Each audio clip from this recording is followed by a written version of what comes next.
Q106.7 weather. Here's your KQNK forecast. A heat advisory begins at 1 p.m. this afternoon and continues until 8 p.m. tonight.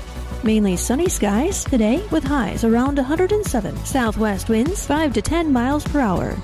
Slight chance for storms. Tonight, lows level off around 68. Mainly cloudy skies expected. 89 tomorrow, clear skies.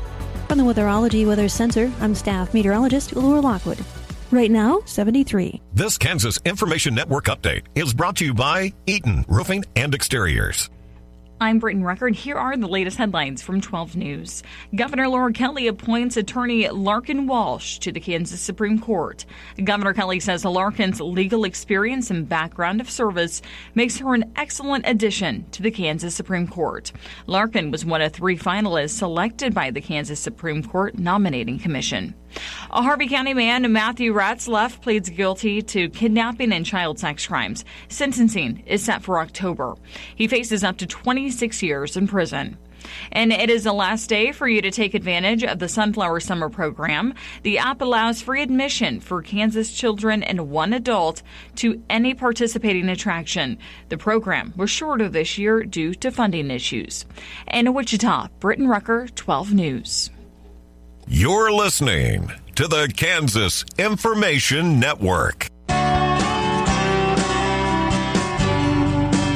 voice of agriculture, Kansas Farm Bureau.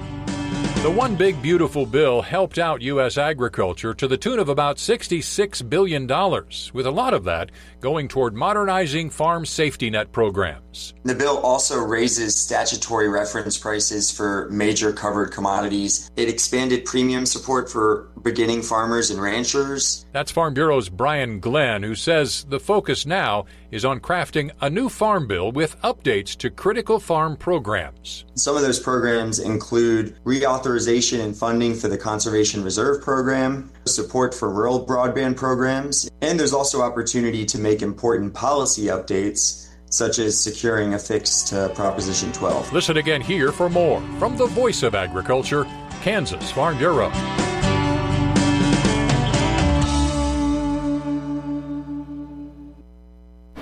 Good morning, I'm Natalie Hadley with your KQNK News. Brought to you by Firebuild Ag, LLC, serving all of your chemical and fertilizer needs. 2 Kansas universities are teaming up to work on solving the problem of dental care in Kansas. Wichita State University announced that the Board of Trustees has approved up to $750,000 to fund a comprehensive feasibility study with support from Fort Hays State University for the creation of Kansas's first dental school. The study, to be completed by the fall of 2026, will evaluate the scope, scale, and structure of a potential dental school based in Wichita with a presence in rural Kansas through Fort Hays State. If found feasible, the proposed dental school would be part of Phase 2 of the Wichita Biomedical Campus. Phase 1 of the campus is a joint initiative between Wichita State and the University of Kansas to strengthen the state's healthcare education pipeline. Phase 1 is expected to be completed in 2027 and will house health sciences programs from both institutions. The presidents of both Wichita State University and Fort Hays State University said the study represents a bold step in addressing a pressing healthcare issue, with Wichita State University President Rick Muma stating that access to dental care should not depend on your zip code.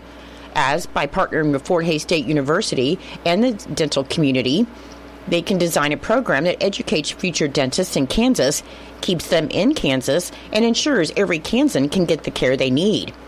Fort Hays State University President Tisa Mason said nowhere is the critical shortage of access to professional dental care more pressing than in the rural Kansas counties served by Fort Hays State University. So they're honored to join Wichita State University in this important initiative. Wichita State University stated that many Kansas counties have no practicing dentists, and more than 80% of the state's 105 counties are experiencing a severe shortage of dentists. The state of Kansas ended July 2025 with total tax collections at $670.2 million. That's $21.2 million above the estimate, with total tax collections up 1.5% from July 2024. Governor Kelly said that while this month's tax collections highlight the strength of Kansas's workforce and economy in the short term, she remains concerned about the long-term fiscal health of the state. She said they must stay vigilant and recommit to fiscally responsible budgeting in order to stay out of the red in the coming years. Individual income tax collections were $347.5 million, $32.5 million above the estimate, and individual income tax collections were up 12.7% from July of last year. Corporate income tax collections were $18.5 million. That's $16.5 million below the estimate and down 46% from July of 2024. Combined retail sales and compensating use tax receipts were $291.8 million, which is $2.2 million below the estimate and down 4.4% from July of last year. Hayes Police Chief Don Schleiber reported that 38-year-old James Edward Foster of Hayes was arrested for alleged aggravated assault with a deadly weapon, criminal possession of a weapon by a felon, endangering a child, and domestic battery after being accused of threatening his girlfriend with a knife while a child was present at the home. Schleiber said the incident occurred at 11:56 p.m. on July 24th in the 1900 block of MacArthur Street, where officers responded to a report that Foster had allegedly pulled a knife on his girlfriend during an argument and made threatening gestures. Schleiber said the woman and the child were not injured, though officers allegedly found additional weapons at the scene, including a short-barreled AR-15 rifle and a handgun. Foster was booked into the Ellis County Jail on July 25th. The Kansas Department of Transportation plans to begin work on a series of improvement projects along portions of K-18 and US 183 in Rooks and Ellis counties the week of August 11th. The first project will involve milling and overlay on 12 miles of US 183, starting at S Road north of Plainville and ending at the Ellis County line, and crews will then resurface approximately 13 miles of K-18 between Palco and Plainville. The final project will continue milling and overlay on 15 miles of US 183 in Ellis County, beginning at the Rooks County line and ending near 55th Street in Hayes. Traffic will be reduced to one lane and directed by flaggers in a pilot car through the areas where crews are actively working, so motorists should plan for delays not exceeding 15 minutes during the daylight hours.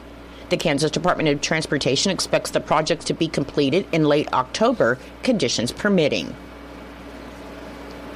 In Nebraska news, troopers with the Nebraska State Patrol's Carrier Enforcement Division conducted a series of commercial vehicle inspections in Buffalo County on August 6th, uncovering a total of 212 violations of federal motor carrier safety regulations and state law.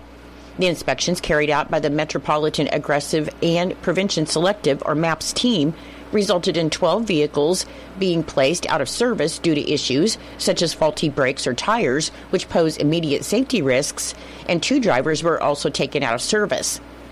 Troopers issued 28 citations during the inspections and awarded 9 CVSA decals to vehicles that were free of immediate safety issues. The MAPS team, funded largely by the Federal Motor Carrier Safety Administration, focuses on commercial vehicles that may bypass weigh stations on their regular routes. The team, established in 1998, consists of troopers from the Nebraska State Patrol Carrier Enforcement Division who ensure compliance with federal safety regulations and enforce laws related to weight, size, registration, dyed fuels, and permits for commercial vehicles. A federal agency announced this week that it's investigating the explosion that killed 3 people in Fremont, as the U.S. Chemical Safety and Hazard Investigation Board is looking into the blast at the Horizon Biofuels plant. In a press release, Chairman Steve Owens said this horrific incident should never have happened, and they want to prevent a terrible tragedy like this from occurring again.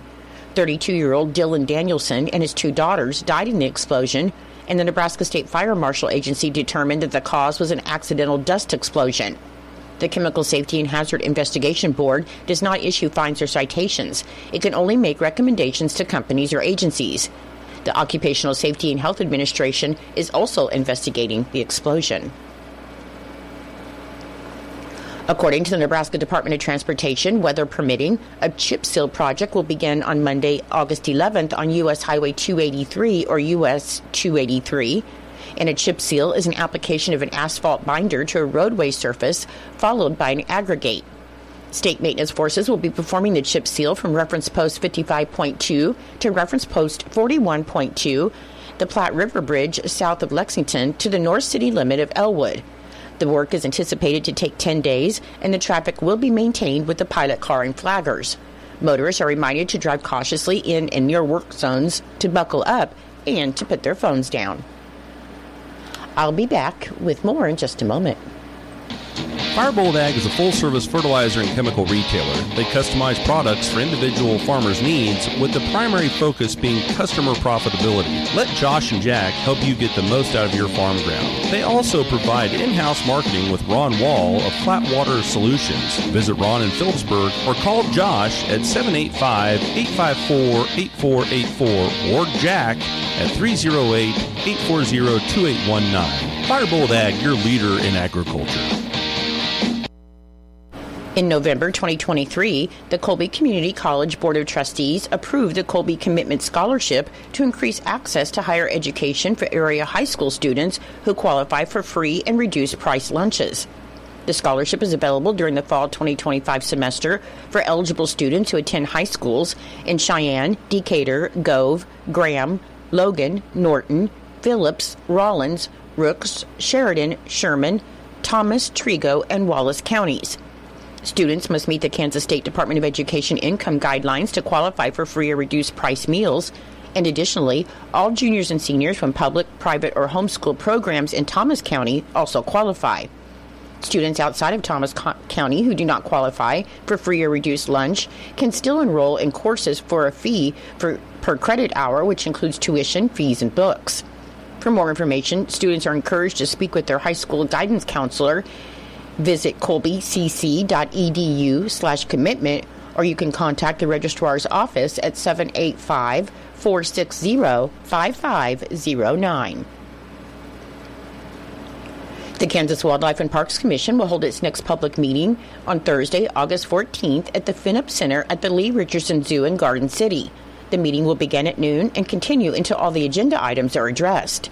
The meeting will begin with a report from the Kansas Department of Wildlife and Parks that will include a public hearing on regulations that includes trout fee and senior license fees, non-lead muzzleloader shot, deer seasons on military units, coyote seasons, and coyote equipment taking methods. The meeting will conclude with an additional opportunity for public comment.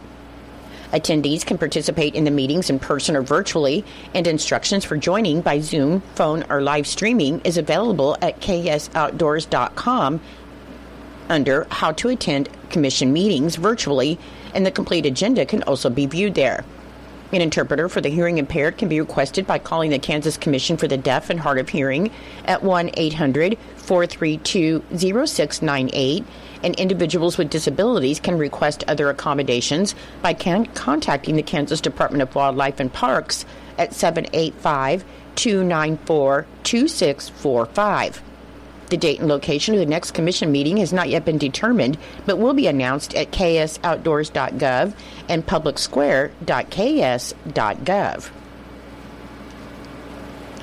In recognition of the important role that farmers markets play in Kansas communities, Governor Kelly recently proclaimed August as Kansas Farmers Market Month. In both urban centers and rural communities, farmers markets give consumers access to fresh, locally grown produce and serve as an important link between food producers and consumers of Kansas products.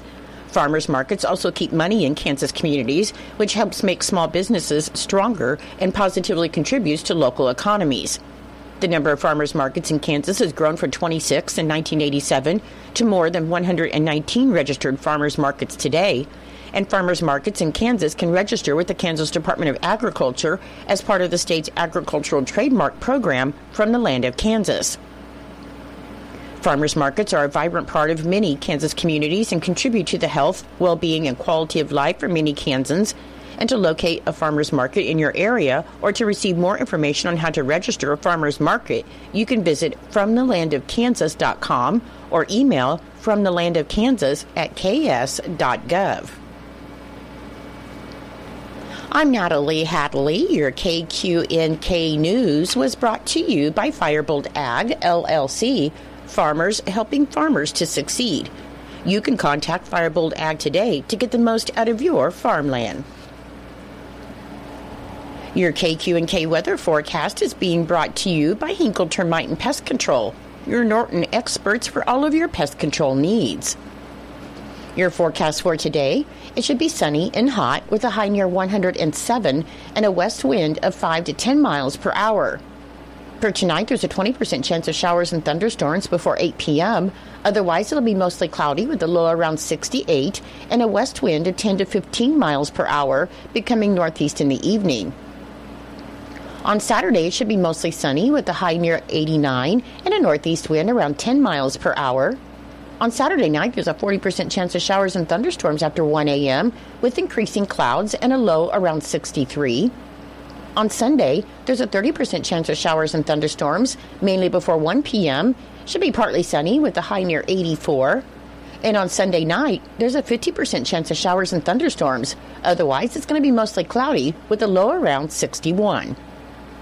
I'll be back with the rest of your forecast in just a moment. When you've got bugs, we don't want a nuisance that can be. Lock 'em out. From Hinkle Termite and Pest Control, Lock 'em Out is our very effective residential insect prevention program. We'll come to your place and treat your foundation plus all insect entryways. And while we're there, receive a free termite inspection. Call Mr. Rich Wenzel, our certified technician in Norton, at 785-202-0167. That's 202-0167. Continuing with your weather forecast, on Monday it should be mostly sunny with a high near 82. On Tuesday, mostly sunny with a high near 87. On Wednesday, it should be sunny with a high near 93. And on Thursday, sunny with a high near 96. Currently, with fair skies, it is 74 degrees. The humidity is 62%. The wind speed is calm. The barometric pressure is 29.75. And the dew point is 60 degrees. Your weather was brought to you by Hinkle Termite and Pest Control right here in Norton. You can call Hinkle Termite and Pest Control at 785-202-0167 for all of your pest control needs. It is 8:19. It's time for Kansas Sports. That's being brought to you by United Northwest Federal Credit Union, where everything they do for you. Save more, earn more with the Easy Saver account at the United Northwest Federal Credit Union. Enrollment in this program automatically rounds up the amount of all debit card and share draft purchases made from your checking account to the next whole dollar and deposits into the Easy Saver savings account. Not only will this account help you save, but it also earns 2.01% APY monthly. Special terms and conditions apply. Come in today and open your Easy Saver account at the United Northwest Federal Credit Union, where everything we do for you. NCUA insured. KIN Sports, I'm Spencer Dupuis. Kansas State quarterback Avery Johnson has yet another watch list he's been named to this preseason, as he's been named to the Davy O'Brien Award preseason watch list. The Davy O'Brien Award is presented to the nation's best quarterback by the Davy O'Brien Foundation. Johnson is no stranger to this preseason watch list, as he was named to it last year. Will Howard was named to it in 2023, and Jesse Ertz was named in 2017. Jake Waters was a 2014 semifinalist. Chad May was a 1994 finalist, along with Matt Miller in 95, Colin Klein in 2012, and Michael Bishop won the award in 1998. The list of semi-finalists will be named on Wednesday, November 12th. The foundation will announce the 3 finalists 2 weeks later on November 25th. The 2025 Davy O'Brien Award winner will be unveiled live on ESPN on Friday, December 12th during the Home Depot College Football Awards. Kansas Information Network Sports, I'm Spencer Dupuis. ValleyBet.com, ValleyBet.com. It's important to know who's who in your livestock operation. Get them tagged with help from Valley Vet Supply for easy individual animal identification. Valley Vet has the best cattle ear tags on the market, including Z-Tags, Y-Tex, Allflex, and other trusted brands, as well as supplies for goat and sheep ear tagging and feedlot tags. In addition to ear tags, you'll find the tools you need, like the proper ear tag applicators, replacement parts, markers, and ink. At ValleyVet.com, you'll find exceptional value and a large selection of meds and more, shipped fast and free on most orders over $75. Find your ranching needs at ValleyVet.com or shop their store in Marysville. ValleyVet.com, ValleyVet.com.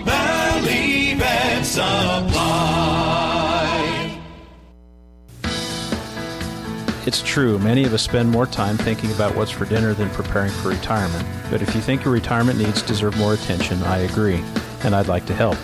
I'm Edward Jones Financial Advisor Philip Eisenhagen. Together we can give your long-term retirement strategy the attention it deserves. Stop by our office at 418 East Holm here in Norton or call 877-3373. Edward Jones, Making Sense of Investing, member SIPC.